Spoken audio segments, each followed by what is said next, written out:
Good morning, everybody.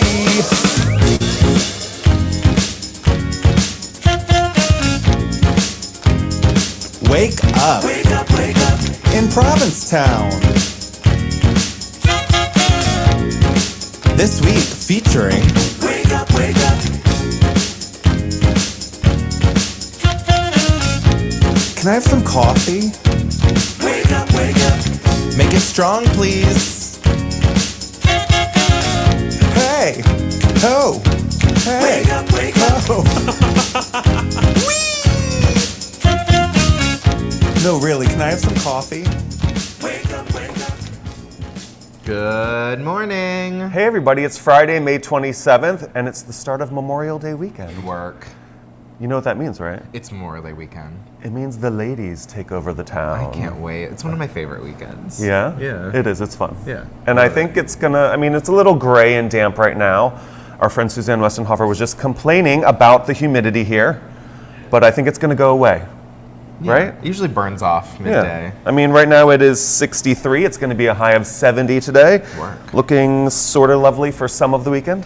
Yeah, it might sprinkle a little tomorrow, but that's okay. Yeah. Yeah. Please scoot over to our YouTube channel, hit like on this video, please hit subscribe, and throw a comment if you're feeling fancy. Yeah, we've got a great show for you this morning. Zoe Lewis is here to premiere a song from her brand new musical, A Slice of P-Town. Suzanne Westenhofer, the legendary stand-up comic, is here. She's got shows at the Post Office Cabaret this weekend. Kristen Becker's going to pop in and say hi. You shot an interview with Sean from Papa Dutch. I did. Who also has an art show at Spiritus. Yep. And Mark Cortale is coming to tell us about his slate of shows at the Art House. So we better get going. It's a lot. It is a lot. Wow. There's a lot going on. It's summer. I know. This is summer. It's the kickoff. Yeah. How was your week? It was good. Yeah? Yeah. I worked a lot. After the show last Friday, I worked here. Then I did a little tea moment. I think Friday's going to be my tea day. Yeah. Like the one I try to make it to every week. And then I scooted over to Eric's. We had Eric on our show last week for an interview, and I went over to the Whalers Wharf for his gallery opening, and it was really, really cute. I think we have a picture of me and some boys. Eric's in the middle of that picture. It's me, Joao Todd, and Eric Borg. Oh, cute. Yeah, but the art was incredible. It was a really fun crowd at the opening. I saw some red dots going up, which is what we love to see. Congratulations, Eric. Yeah. Nice. Yeah. And then you had a great weekend? Yeah, I worked. It was cute. Yeah. What'd you get up to? Well, last Saturday I was driving down to New Jersey, and You know what happens when Bob leaves Provincetown. I'm never leaving again. Yeah. So our car had issues in Fairfield, Connecticut, where we essentially had to abandon it. We waited for 4 hours for AAA to arrive to tow us to a mechanic, and they didn't. So we called them like every hour or so, and we're like, is someone coming? And they kept being like, 5 to 10 minutes, he's finishing up a call right now. And I was like, are you reading off a script? Because you said that an hour ago. It wasn't you, but Right. I called somebody else an hour ago. So for 4 hours we sat and waited. Nobody ever came. We Ubered to a car rental place. We drove the rest of the way to the birthday party, where one of the 3 birthday boys was not there. Buzzy didn't go. Buzzy, happy 50th birthday. I was at your birthday party that you were not at.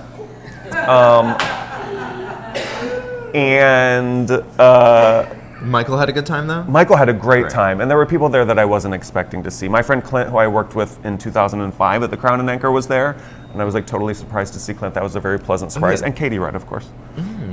But AAA came 7 hours after we initiated that call.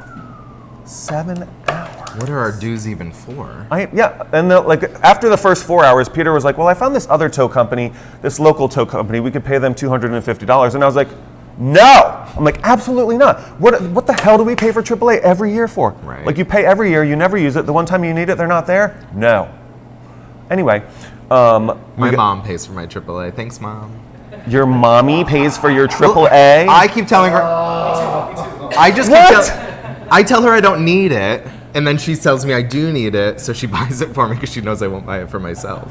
OMG. It's actually valuable. Any other time we've ever called them, they come within like half an hour. They're reliable like Domino's Pizza, 30 minutes or less. Unless, of course, it was last Saturday. Unless it's Bob Curie. Unless it's me. Yeah. No, so I'm happy to be back, and I don't think I'm leaving town again until probably that Lady Gaga concert. it's funny, a couple people came into the Red Inn this past weekend and they were like, oh, it's so funny, we were leaving Miami to come back to Boston, and then we were getting on our flight and we're like, oh my God, it's Bob and Peter.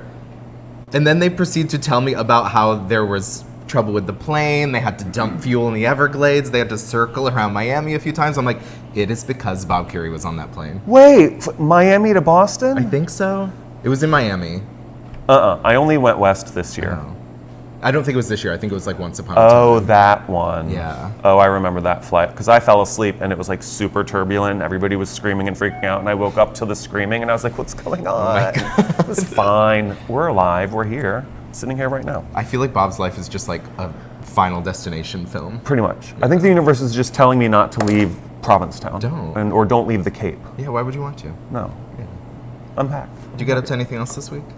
I went, you know what? That P-Townie Guide to the Summer came out. Yeah. And as it turns out, it wasn't a tie between the 3 favorite bartenders in Provincetown.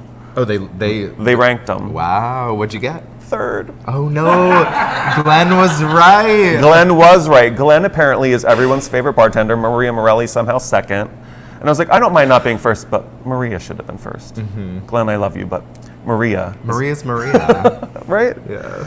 No, Wednesday night I went to Meze's, like sort of opening party, soft opening. We got a little taste of everything they have to offer this summer. Cocktails were great, the crowd was fun. And it's nice that like opening parties seem to be coming back. Like for the last couple years, nobody could really do one.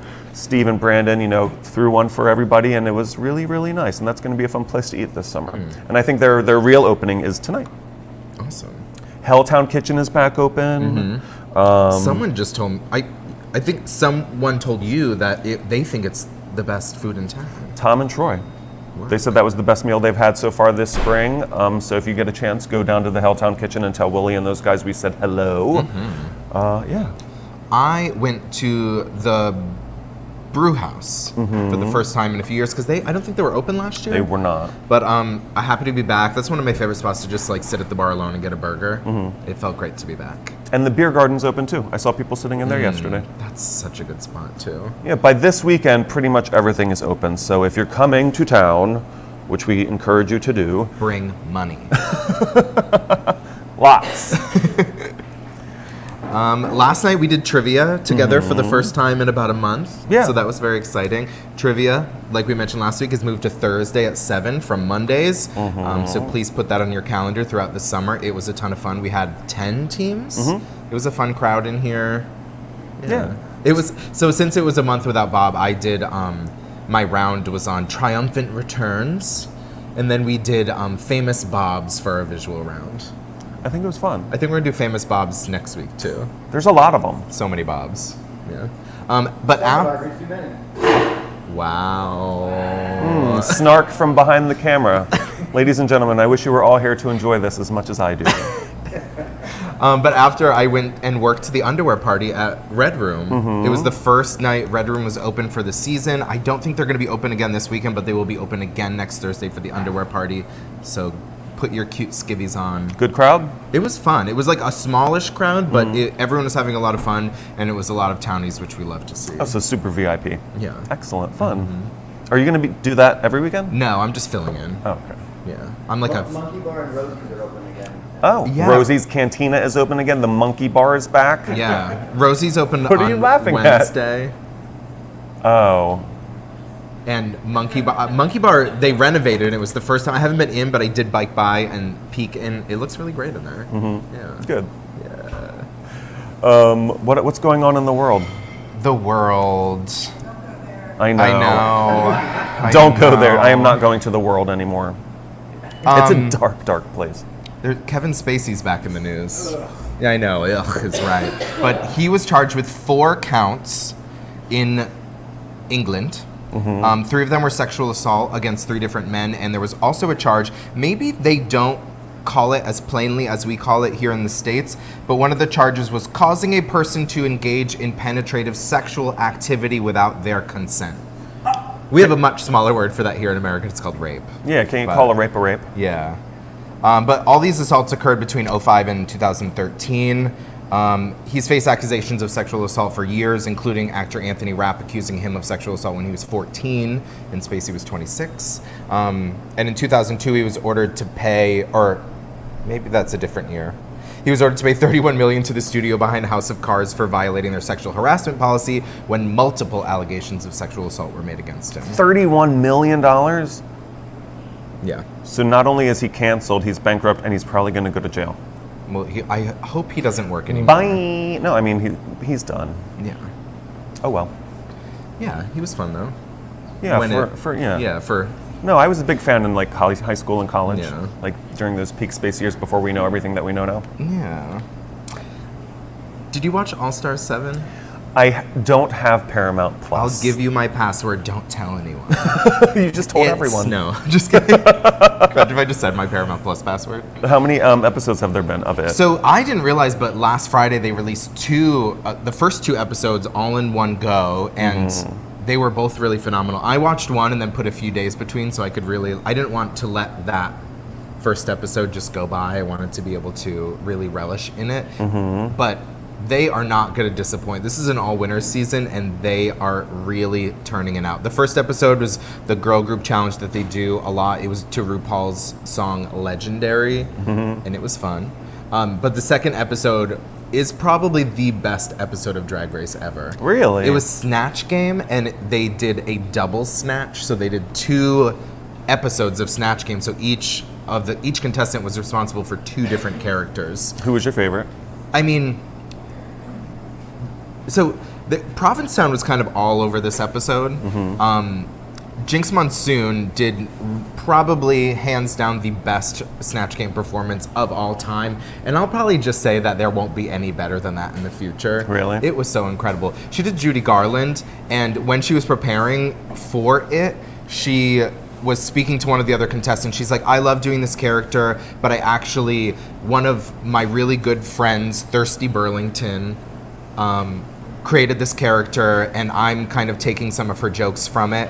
And so I did ask Thirsty for permission, and she actually then again posted on her Instagram about that. So I think we have a picture up now. But it was so incredible. Shout outs to Thirsty. Yeah, Thirsty on RuPaul's Drag Race. Excellent. Season 15. Somebody said that Thirsty retired her Judy. I really hope that's not so. It was Jinx on... Jinx said that? Yeah. Oh.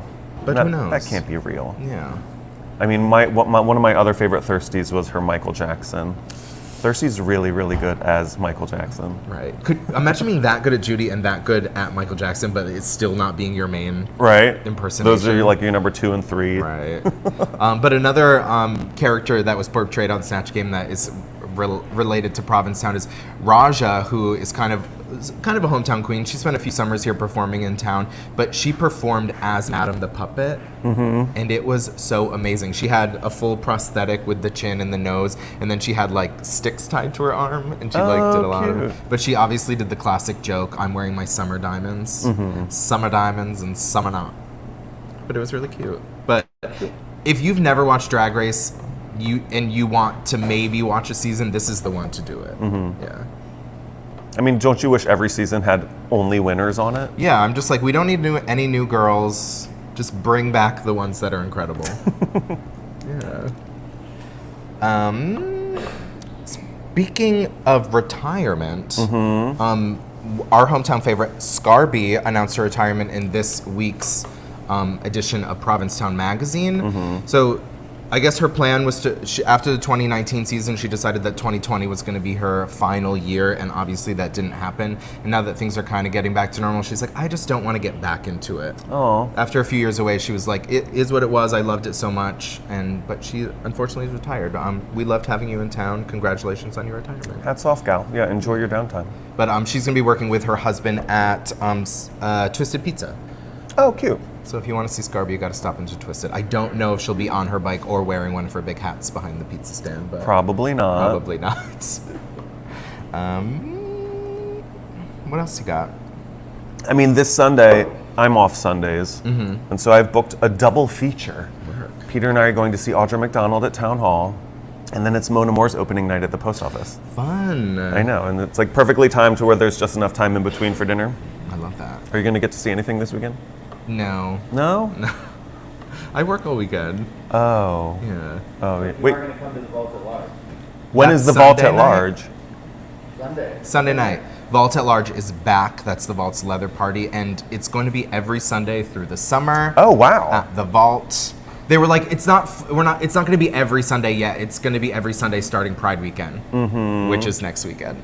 So they were like, oh, it is every Sunday from now on, I guess. Next weekend is Pride weekend, isn't Yeah. it? Oh my gosh, this summer's just flying by. There's actually a lot of stuff opening up this weekend. Every opening up at Pilgrim House, just behind us here at the brewery. Miss Richfield is back with her show. We've also got Misconception with her show. They're gonna have piano bar Friday and Saturday night, and the Sea Dragon is gonna be opening up soon. What's the Sea Dragon? The Sea Dragon is the upstairs bar. You said that it was before my time, but that's where June Bar was? Oh, the original June Bar was Yeah. on the second floor of the Pilgrim Yeah, House. so they're opening that bar up again. It's called the Sea Dragon, so be sure to check that out this weekend. Yeah. What are you doing? So we had to ask our good friend Kristen Becker to come in today to tell us about all things. Yeah, we don't need you mansplaining lady weekend to us, okay? Listen, the women are here. Everybody, okay? Oh, I need that? I don't need it, but I just want people to hear That's a you. microphone? Okay. I'm good. I'm talking loud enough. Yeah, hi. How are you? I'm fucking stoked. There's women everywhere. There hasn't been this many women here in like 3 years, right? Right, Like, right. or at least with like vaginas that they're still using, right? Like, and it is a good time. I was out last night at the Harper Lounge, and we were hammered. Shots. Not one baby dyke fight. Not one. Amazing and incredible. Not one straight couple trolling for a third. Hello, hello. The world's changed. Anyway, yeah. So, welcome, ladies. It's your town, the P in P Town. This week. Pussy. That's right. I said it. Pussy. Sorry, guys. Pussy. It's only for 2 days. You'll get over it. So if you're here, you need to go follow the roving packs of women. Get your cups. Got to have your red Solo cups, right? I personally am gonna just leave this on me at all times because the weekend's gonna be buzzing. Do you understand? So go see your favorite show. See comedians, see musicians, let them perform for you, and then like hit up way downtown and get drunk and sing with afterwards with the bands. That's a good time. We love to do that. And then make out in the streets. Are we allowed to say Baby Dyke Weekend? we're I not. can't speak for all of my people, but I love it when you say Baby Dyke Weekend. And so, yeah, say Baby Dyke Weekend. I think they are baby dykes. Yeah. Not all of them. Some of them are baby thems. Some of them are baby femmes. You know, but Baby Dyke, they're the strong presence in town. Thank you. You've got shows this weekend, right? Yeah. When? Where? Crown and Anchor tonight at 7:30, Dichotomy, and then tomorrow night. I'm still drunk, I think. Tomorrow night at 7:30 at Crown and Anchor for Dichotomy, and then we'll be out in the streets. I'm just gonna leave this in my pocket. My girlfriend is out of town this weekend. Are you kidding me? Oh, She left this weekend. she left this weekend. I'm like, I feel like a frat boy Mistake, right Katie. now. On purpose? On purpose. Well, not really. Like she didn't put it together. Okay. But yeah. Anyway, she's just West Coast. She won't even see this. While the cat's away. She's sleeping. I'm excited. Yeah, I gotta clean the house, but whatever. It's cool. Well, have fun. Are you Thank off? you. You're off on Sunday though? I'm off on Sunday. I'll see you out on the I'm town going on to be Sunday. debaucherous. Yeah, we will be doing some topless tours though. So if any lesbians want to get in the Jeep, drive around, they can do that. Drive around topless? Drive around top. Yeah. You're by your rules. I love Ooh. Okay. Did I do my part? Yes. it. You All right, nailed it. Happy Sweet. Baby Dyke Weekend. Ooh, thank you so Yeah, much. throw down. Oh wait, hold on, lesbians, don't fight this weekend, please. Okay. I love Baby Dyke Weekend because it is a weekend where the women act as messy as the men act the rest of the year. Yeah. And I'm here for it. Oh my goodness. I don't know. Right? Oh, I love that. Don't mansplain Baby Dyke Weekend to a woman. I would never. Thank you, Kristen. Now we have a really special performance for you today. We've got Zoe Lewis coming in. She's got a big show this weekend. A Slice of P-Town, a mini musical memoir. I don't know if you know this about Zoe, but she lived next door to Spiritus for 30 years? 25. 25 years, and she's got some tall tales. Take Probably it- seen a few tales over there I've in seen your it time. my yard, yes. So the show is tonight and tomorrow. Tonight and tomorrow at the Art House, 7:30 tonight and 6 o'clock tomorrow. Excellent. It's with me, and we've got the incredible Kaya Kristall who's performing, Roxanne Layton on her recorder, and Parker Ashley on the cello. Brilliant musicians. We have tons of mixed media going on because it's a mini musical. We have acting, we have dancing even, and all in 1 hour we try and encapsulate my little slice of Provincetown. What's this song called? This song, well, you know, I love your show, and you know, I came here when you just started, I think, during the pandemic, when we all started doing our virtual shows. So this was about my virtual show that was going on through the window. It's one of my one of the many tales. You know, in the hard times, you know, we found different parts of ourselves and we created. So I had a veritable who's who of Provincetown performing through my window. They'd perform in the garden and I'd play the piano and we'd all stay safe. So it was called Zoe Lewis and the Social Distances. And last year I lost my dear friend Ilona Roy Smithkin, and she had long eyelashes. And I'd tell her a tale of the shows and she'd say, darling, just grab life by the horns. Whatever's going on, if you blink, you'll miss it. So this is called Blink.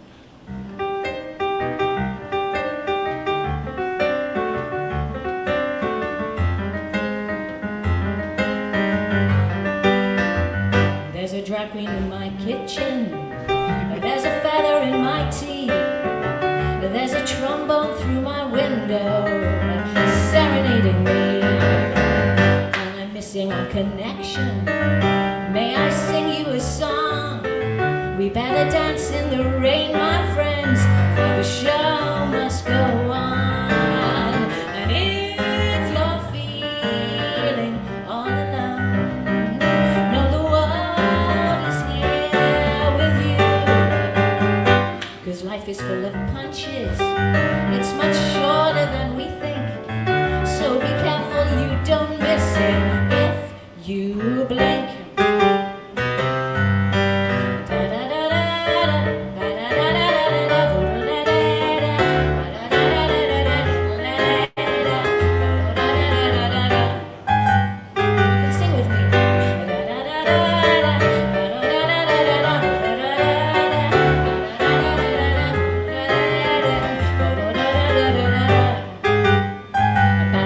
In the garden, she's pirouetting with the moon, and Liberace's getting ready for a tickle and a tune, and the cigarette girl hurries with her props upon a plate. In a time of destruction, let's create. And if you're feeling all alone, know the world is here with you. 'Cause life is full of punches, it's much shorter than we think. So be careful you don't miss it if you blink. Sing with me.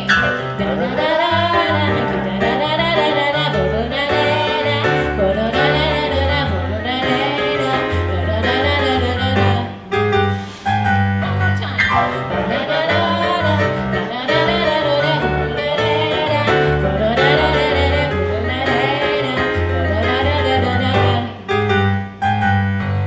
Have you lost the smile behind your mask? Every day so hard to breathe.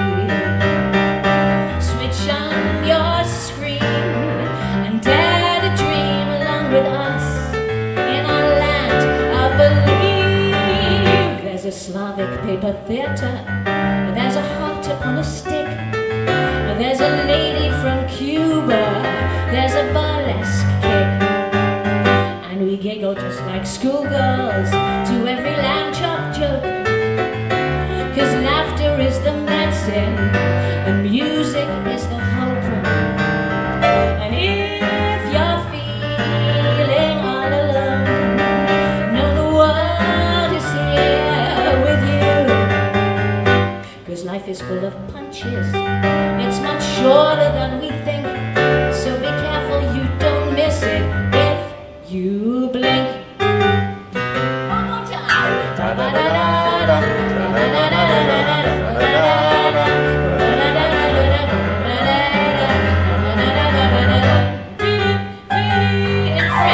Don't make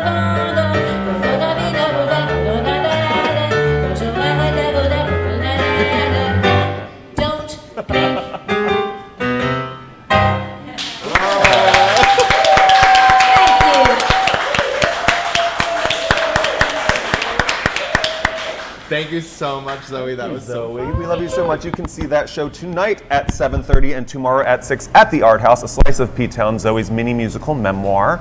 That was beautiful. That was really fun. sweet. Thank you, Zoe. You. I have one more story before we go to a pre-record. Is that okay? Yeah. Perfect.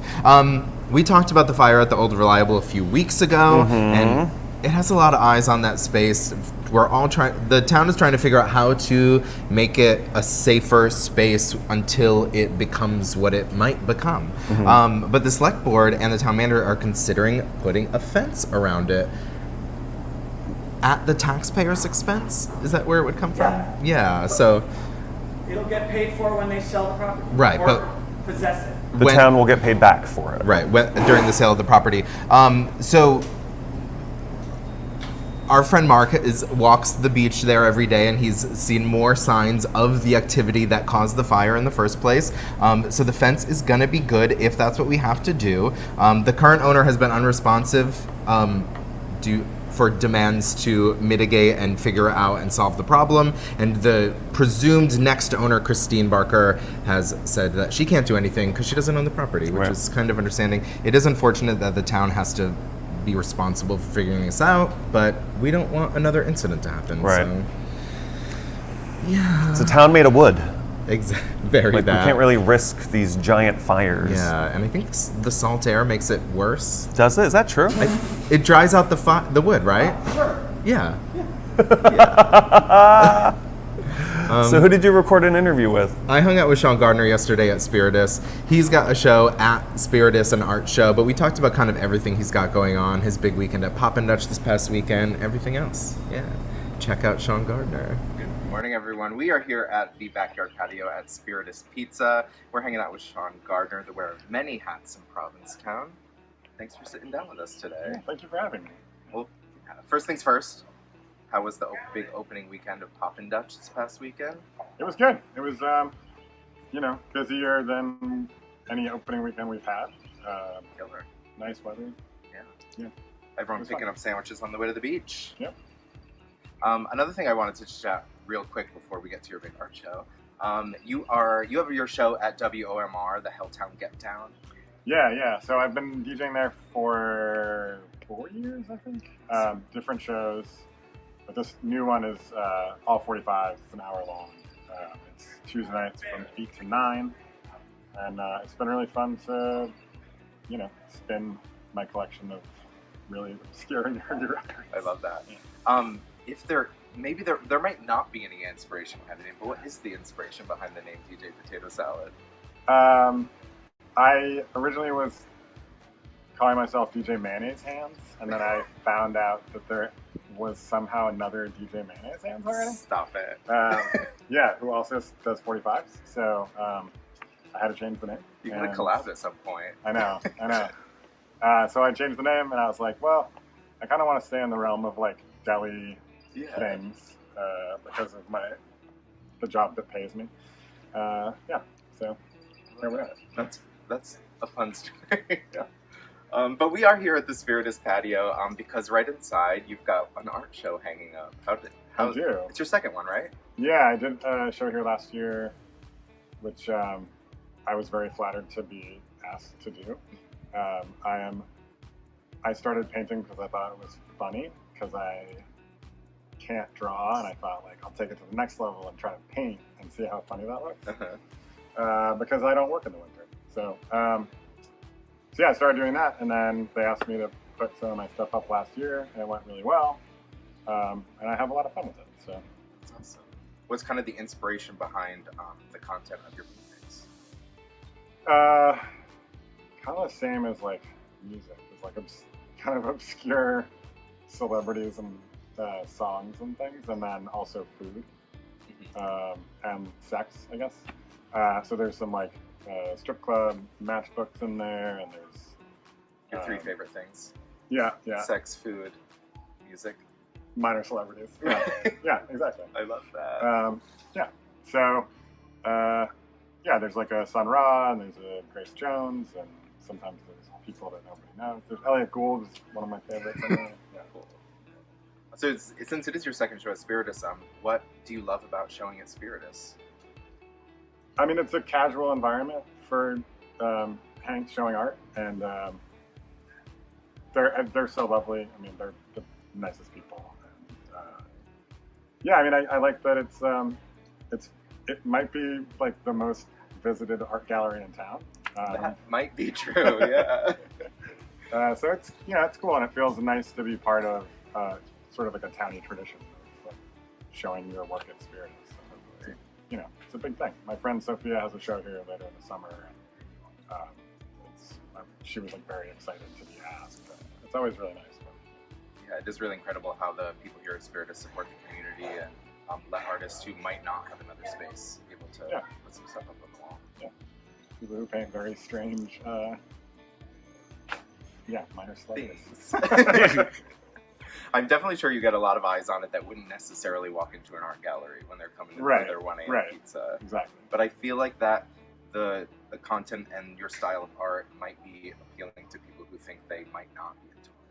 Yeah, I mean, I think maybe I want people to think it's whimsical and kind of fun, and they're all like really bright, and I mean, I was very surprised last summer. I sold most of the paintings that I hung, and it was very flattering and surprising.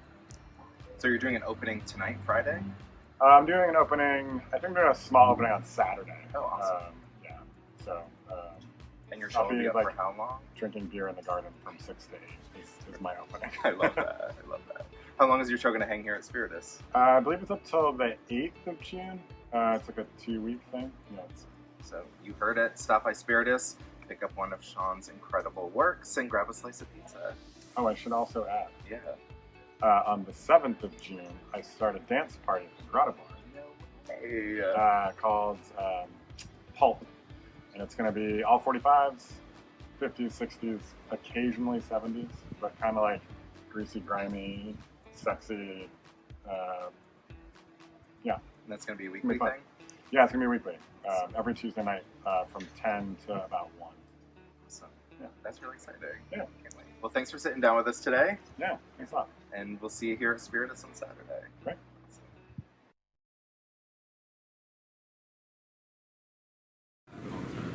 All you. Oh, I thank you, Sean. Yeah, check out the show. It's up for a while. Yeah. Yeah. I'm going to Papa Dutch to say hi over there, too. Yeah, getting Gator Husky is my favorite. And please welcome to the show Miss Suzanne Westenhofer. Oh, that's me. Hi. Okay. How are you? But I was one of those. You are. You're interviewing us. You told me I was going to be the host. And then I thought, this is going to be fantastic. I don't know anything about you guys. But isn't that good? Because then I can ask you questions like, what do you do? Where are you from? We want to know what you do and where you're from. I'm originally from Lancaster County, Pennsylvania. Oh. But I'm not Amish. Interesting. I know. That's a rarity there, right? To not be Amish in Lancaster. You stuck out with this sort of moment. Yeah. With your cell phones and your laptop computers. Yeah. I didn't have those then. I'm older. With your VCRs. Yeah. Right, 8 tracks. But now you live in Southern California? Now I live in Los Angeles. Sorry about the weather. It would have been great if it wasn't humid, because this is the hair I have. It's like beyond humid. There's just, you can see the visible moisture in the air. Like you can swallow it.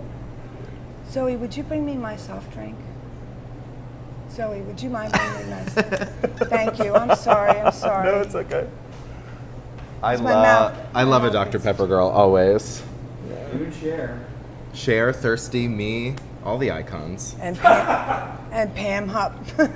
See? But she murdered 3 people, so we're not taking her on. She's not a pepper. That's what you call yourselves, the Peppers? Yeah, I'm a Yes. pepper, you're a pepper, Remember she's that a pepper pepper? too. Oh, no, Remember I don't that know that. song? If you drink Dr. Pepper, you're a pepper too. Oh. Yeah, that was Yeah. a commercial.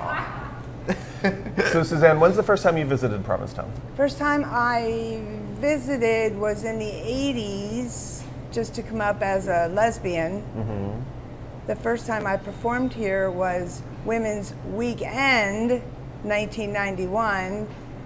It was only Women's Weekend because we hadn't earned the week yet. Oh, like the October weekend? Yes. So that's all. We only got the 3 nights. We had to prove ourselves to the gay guys that we could hold a week. And we did. So You've got a bunch of weeks now. now we do it every year. We love it. Now we've added weeks.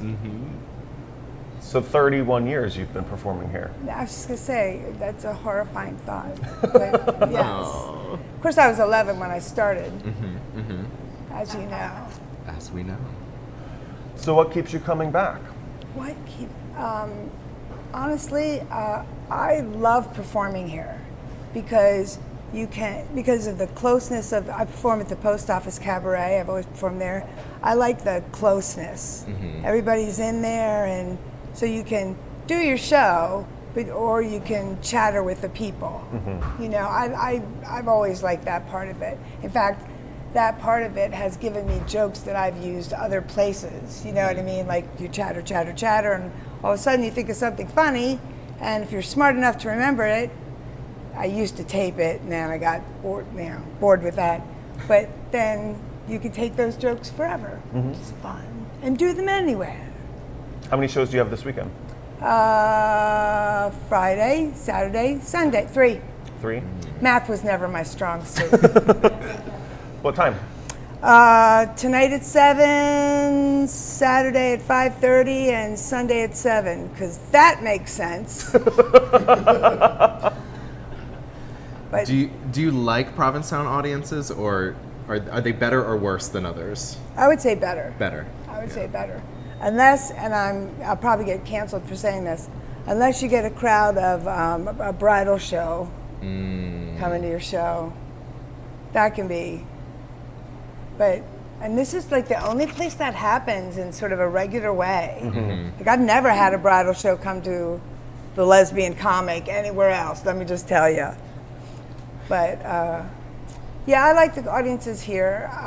They're on vacation, they want to have fun, they want to, oftentimes they've come to see shows. I mean, I think that makes it, you know what I mean, better. And it's more and more, this area is known for shows and known for it. And so people come here to perform and they like it. So for me, this is the better shows I do all year.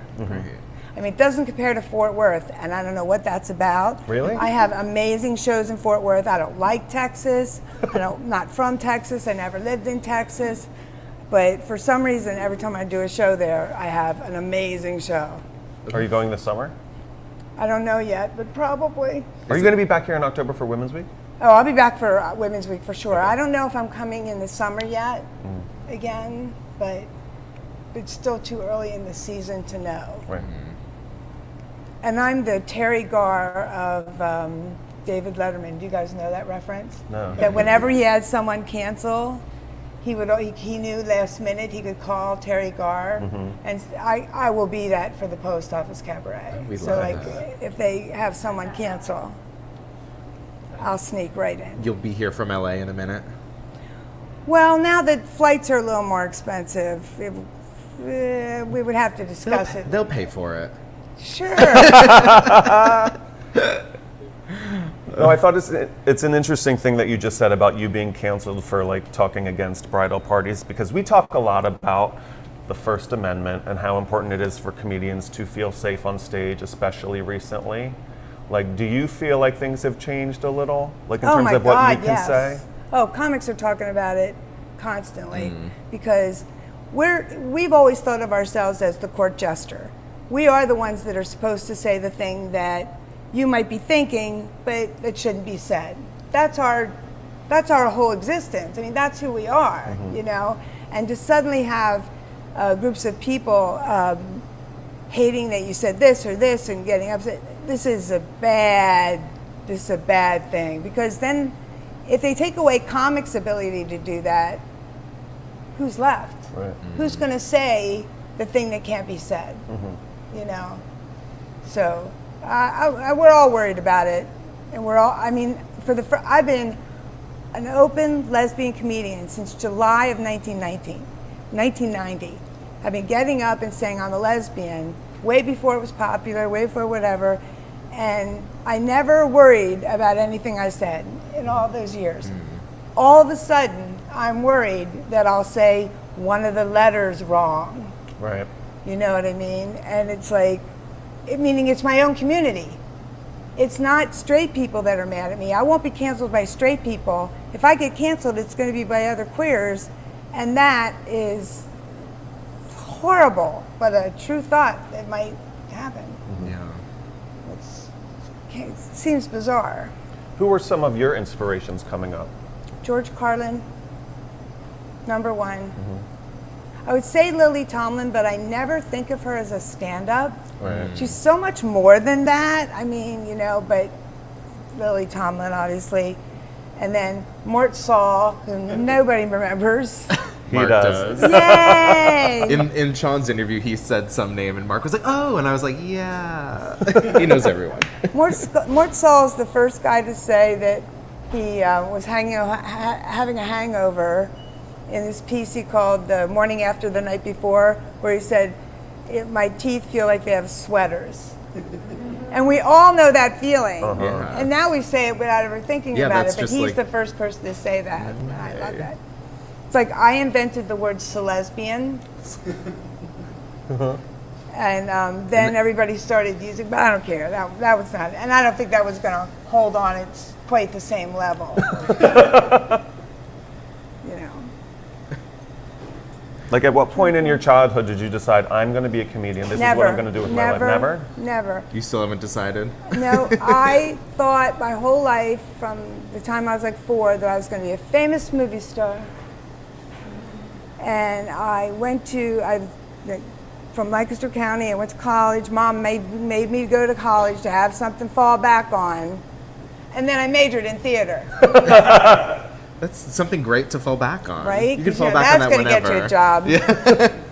And then I went to New York City, and I was a bartender, and I was an activist. Like, that's who I am, really, an activist. And I was at, like, the first ACT UP meeting, and I was at the first AIDS walk. In fact, I was a member of ACT UP when they had the big fight and broke into Queer Nation. And I was at, like, the first Lesbian Avengers meeting and all that kind of stuff. So my doing stand-up was a part of my activism. I never thought I was going to be doing stand-up, that was a job.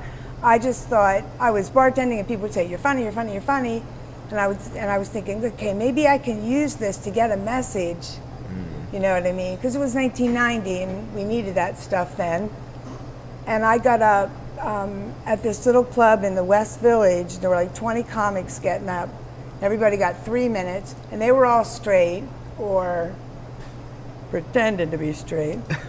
As people did in the 90s. As they did in the 90s. And I got up and said, "Well, I guess I'll be the only lesbian comedian you hear tonight." And they all laughed because I had big spiral perm and the blue eyeshadow all the way up to here. Work. You know. And when they realized that I was not kidding, you know, they're like, "Oh, this is a theme." And then that kind of shook them up a little bit because it was just a completely straight audience. And but they got it, and it was New York City, so they're usually a little bit above most people. So there were like 20, 25 comics got up, and then they had by applause who wins. So it's the first time I ever did stand up, and I won the contest. $25. I think you can get 2 drinks now with that, right? Almost. If No, you're lucky. about a drink and a half. No tip. Maybe 2 yeah, Aperol right? spritzes. Right? And when that happened, I thought, oh, well, I'll use this as activism then. I'll use this. Because immediately I was getting people saying, come do this, come do that. These were non-paying gigs, little things, because there used to be a zillion comedy clubs in New York City. Like, they did comedy at, like, restaurants where people would be, like, cracking their crab legs and dipping them, and they, you know, be trying to do a joke and you'd hear this, you know. So there were so many places, and I was using it as activism, you know, like saying we're just like you, only better was basically my theme. We still go with that. Right? You know. And it just happened so fast. Wow. I don't even know how. Then all of a sudden, the gay community came for me when they heard well, no, actually what first happened is that was July of 1990, and then in January of 1991, the people who did the Sally Jesse Raphael show were getting all these complaints that anytime they ever had lesbians on, they were ugly. They were masculine lesbians, and they were angry. And other lesbians would like write in and go, can't you ever show that we're not angry or whatever? So they literally sent producers to the lesbian bars. Had you ever heard of those lesbian bars? Oh. You know, it was something we had in the 90s. They sent these producers to lesbian bars in New York City asking women who looked pretty or non-lesbian, which is the way people spoke in the 90s, Ew. if they would, Oh. right, if they would get up and say that they were lesbian on national television. And of course they were all like, no, we want to keep our jobs. Right. And then somebody said, hey, wait, there's this girl who's doing open lesbian stand-up at this, you need to find her. But I wasn't known, like I said, I wasn't being paid. I was just going around doing open mics like anybody else. And they found me and they said, would you get up on national television and say that you're a lesbian comedian? And I'm like, oh, I don't know. I mean, no, like, yes, you know what I mean? Of course I will. And so I did that in January of 1991, and that just blew my career. I mean, like, from then, I think it was ABC who did her television show, can't remember. They were handing me these ginormous boxes of letters I was getting from gay women all over the country. That's incredible. It was like, so I was a famous lesbian comedian before I even understood that that's what I wanted to do for a job. Right. That's amazing. And then I remember in May of 92 saying I was a bartender, saying to my manager, I'm going to go do the summer in Provincetown. I'm going to do some shows because I'm going to get paid for these, but I'll be back in September. And he said, you're never coming back. Oh. And I went, oh, I'm coming back. This is just something I'm going to do for a while, and I'm going to try to make some money with it and get the message out that gay people are just like you, only better. And I didn't ever go back. Yay. You know, and then so I never did any of the things that normal comics do. Like I never opened for other comics and middled and drug my ass around the country just trying to get up on stage. I was very, very lucky. I went right from trying an open mic, winning that open mic, to headlining in a year. Wow. You opened doors for a lot of people. Yeah. I hear that. People tell me that. I get really beautiful letters. I get Fortune Feimster, when she introduces me, she tells that. She says, I saw her on television, knew that I could do this. And so it's pretty awesome. But it's hard. Sometimes it's hard for me to accept when people are so like, if it wasn't, my mom was dying of cancer. This is a true story I just got. My mom was dying of cancer, and all we ever did together was lay around and watch comedy shows. So they happened to rerun your HBO special, and so I took that time as we're lying in bed to say, Mom, I'm like her, because she was laughing and loving it. And she said, so she got to tell her mom before she died that she was a lesbian, and her mom was okay about it because she thought I was funny and I didn't look gay, you know, all the things that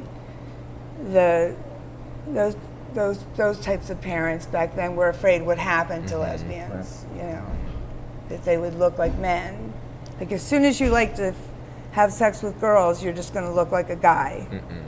That's what people used to think. I'm sort of really good at the history of 80s, 90s lesbians. I love that. Well, thank you so much for everything you've done for our community and for loving Provincetown enough to keep coming back. I do love it here. You got to be crazy not to love coming back here. Definitely. Right? Yeah. So be sure to check out her show at the Post Office Cabaret all this weekend. Tonight, tomorrow, and Sunday night. And it's not a history lesson. I actually have jokes. You know, sometimes there's a quiz at the end. That's true. But other than that, it's pretty much just laughing.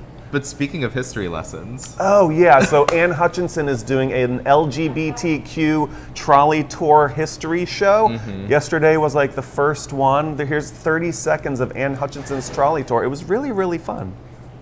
Can someone come up here and spit in my mouth? Please. Oh, all right. Listen, there's not a better person that you can take this queer history tour from, okay? I know a lot of you have heard the introduction, but it's like wearing a seatbelt. I have to do, well, there's not any seatbelts on here, unfortunately. My name's Ann Hutchinson, part of queer culture, because, you know, as queer people, we grow up obsessing about our bodily needs, and is it right, and is it wrong, and, you know, if we just take off our clothes and feel free, that's very good for us, psychologically speaking. So, one story. All right. Thank you all so very much. Thank you. Have a great show this weekend. Show Thank Zen. you. You guys are all welcome to come to the show. Thank you. Karen, who works the door. That's the camera or over there. If you just tell her you work in town or That's she the recognizes camera. you, she just Yes. gets here for free. We love that. Right Okay, where? so- I see it now. Everyone's gonna do Oh, that. good to Come see you. the show. I don't charge town people. Oh, thank you. Please welcome to the show Mr. Mark Cortale. Mark, how are you? Great. Thank you for having me. Of course, we're excited. I'm excited to be here. So you've got a nice slate of people coming up at the Art House this summer and Town Hall. Yes, you know, it's the opening weekend. I'm so excited for Zoe Lewis and Melissa Ferrick and Audra McDonald and Seth Rudetsky. Perfect. So yeah, we have we're running this summer through the end of September. Wow. So it's a good 4 months of programming. So really looking forward to it. Tell us a little bit about your beginnings in Provincetown. When did you first start coming? Oh my goodness. I came here for the first time in 1999. I came on vacation, believe it or not, with Seth Rudetsky, and we stayed at Snug Cottage, which was then the Bradford Gardens. And the very first day that we were in town, Seth said, I have to take you to see this amazing show, this performer who's one of the most talented people I've ever met. And it's a drag show.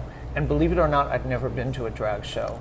And we went to the Post Office Cabaret and saw Violet Jean Merman. So It's her birthday today. It is Violet's birthday. Happy birthday, Jeffrey. So anyway, I spoke louder because he's not here, and he might hear better if I speak louder. So I'm yelling, "Happy birthday, Jeffrey!" It's crazy. Anyway, so we went to that show, and I spent the week in Provincetown, and I thought, how can I figure out how to spend every summer of my life here? And somehow I did. You know, I was forming a theater company in New York, and I thought, well, this is such a beautiful and incredible artist community. How could I work here? And a year later, I was co-producing Jeffrey's show. So, Wow. And we were at the Post Office Cabaret for many years before moving to the Art House, and then in 2011 I got to start running the Art House, and it's now my 11th season. So I am so grateful to be a part of this community and to get to work with so many, you know, spectacular artists. And what I love so much about Provincetown is that if you reach out to an artist who, say, is based in New York, or like Suzanne in Los Angeles, you know, the question, would you like to come and do a show in Provincetown? It's always like, oh my God, yes, I would love to come. And, you know, people who come here like Audra McDonald this weekend, I think this is her 6th time performing in P-Town. And, you know, she wants to just come every summer if her schedule permits. So, and she very much enjoys the town. I always see her walking in the streets and do my best to not bother her. She really likes Cafe Heaven. Yeah, exactly. I see her there a lot. She does, and she, you know, gets a bike at P-Town Bikes and, you know, loves the Dune Tour, you know, going through the bike trails and all that. So I'm just like, the last thing she needs is some fag running up to her and telling her that they love her. But she gets I'm like, I'm sure she gets that 100 times a day. No, she probably, you know, love to hear that. She's so gracious about it. So I have to tell you this story. Back when I was still working at Cafe Heaven, she and her family came in, like the 4 or 5 of them, and I was like, I waited till the end of the meal, and when I went to give them their check, I was like, there's a rumor going around town that you don't pay your tabs with cash, you just give away one of your Tonys. And I was like, I'll take the one from A Raisin in the Sun. And she laughed, and her kids were just like, because I'm like, people are probably bothering her every single minute of every day, and I'm like, I had to. I'm sorry. I love you. I can't wait to see her on Sunday. Yeah, I'm really excited to come see her. I'll make sure she brings a Tony for you. Stop.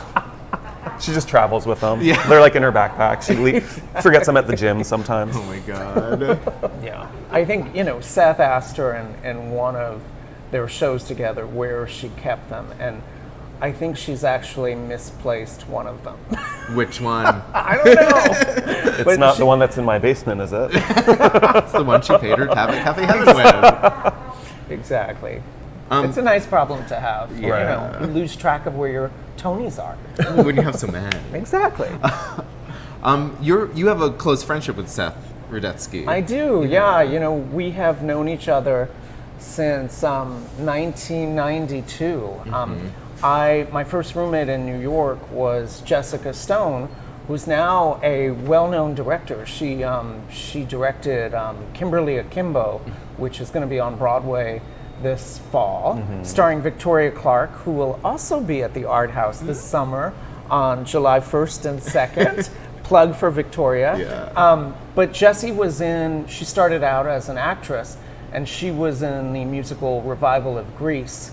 And Seth was the rehearsal pianist, and I met him through Jessie, and we really hit it off.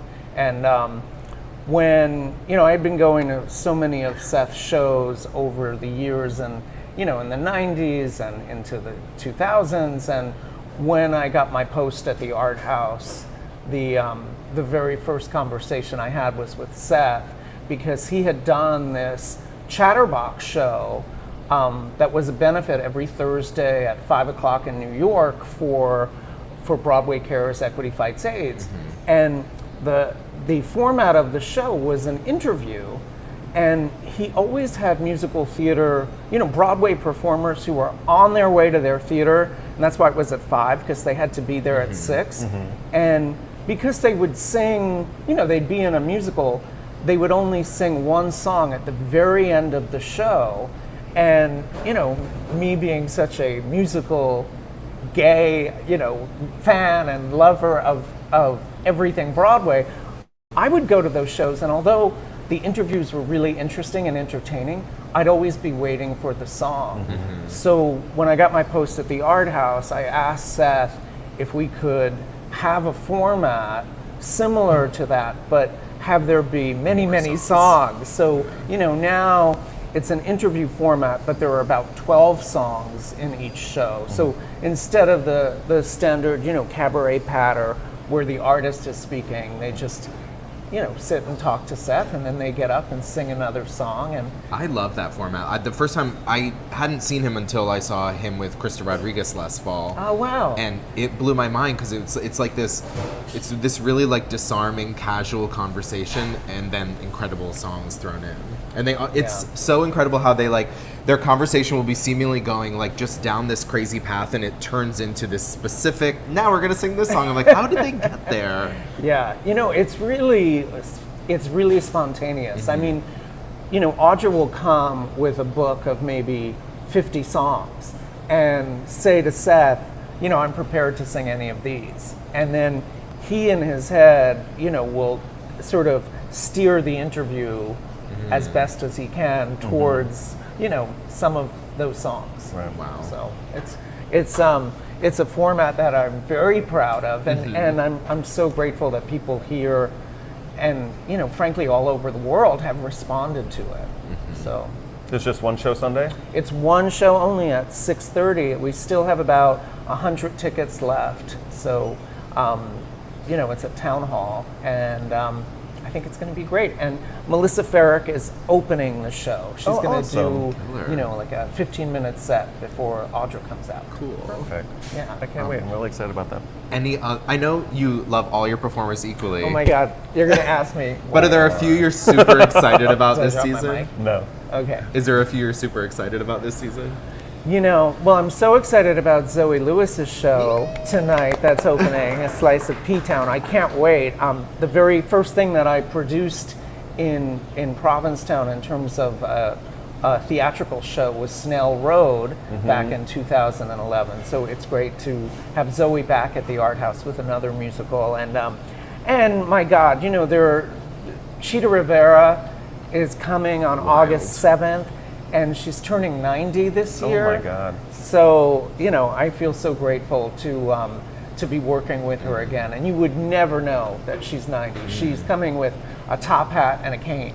And not a walking cane. You know what I mean? A dancing it's cane. A dancing, Chicago, that whole thing. So I can't wait for that. And Jessica Voss, who sold out Carnegie Hall this past October, is going to be closing the season on Labor Day, September 4th at Town Hall. So I'm so excited about her. And also, we just announced today that Stephanie J. Block, who's coming to Town Hall on July 10th, is now going to have a special guest, her husband, Sebastian Arcellus, who was on Madam Secretary and House of Cards, and they met doing Wicked. He was her Fiero, so there'll be some Wicked duets. I'm excited about that. That's such a great meet cute. I'm sorry? That's such a great meet cute. Oh, Yeah. we met playing Elphaba and Fiero. Yeah, exactly. I'm a Drag Race fan, so I'm super excited about the Drag Race girls you've got coming to town this season. Oh my God, My me fave, too. Ginger Minge, is back. Ginger Minge is back, and Ms. Cracker's coming. and I love Miss Cracker. She's one of my favorites of all I'm time. so excited. Sasha Velour is going to be here during Carnival on August 14th. And of course, Bianca is coming on July 3rd. Very excited. Yeah. Me and Bob saw Sasha's Smoke and Mirrors Oh, you're kidding? show. Bob Where? got us tickets in Boston. Bob got us tickets for Holy my cow. birthday. That's One of the so most great. mind-blowingly amazing shows I've ever seen in my life. Is Sasha sold out already? No, there's still tickets left. Get them. She's incredible. Can I say the website? It's Yeah, of course. ptownarthouse.com. Yeah. So thank you. Yeah, scroll through, get your tickets for any number of shows. I mean, everybody that's coming probably knows which week they're coming by now, right? Yeah. So, find a show for the week that you're here. Scoop them up. Yeah. Thank you so much for your time. It's so good to see you. So great to see you guys. Thank you for having me on. And congratulations to what you've created here. It's really fantastic. Thank you. I love watching. Thank you very much. My pleasure. Thank you to all our viewers and our sponsors. Our sponsors, the Adam Howard Metal Workshop at 3 Bradford Street, ProjectValorsailing.org, Cafe Heaven, The Red Inn, the Provincetown Brewing Company, Crown and Anchor. the Crown and Anchor, and Be Well Cannabis Dispensary. Yeah. And thanks for waking up in Provincetown. Wherever you are. We'll see you next Friday. See you next Friday. Good morning, everybody.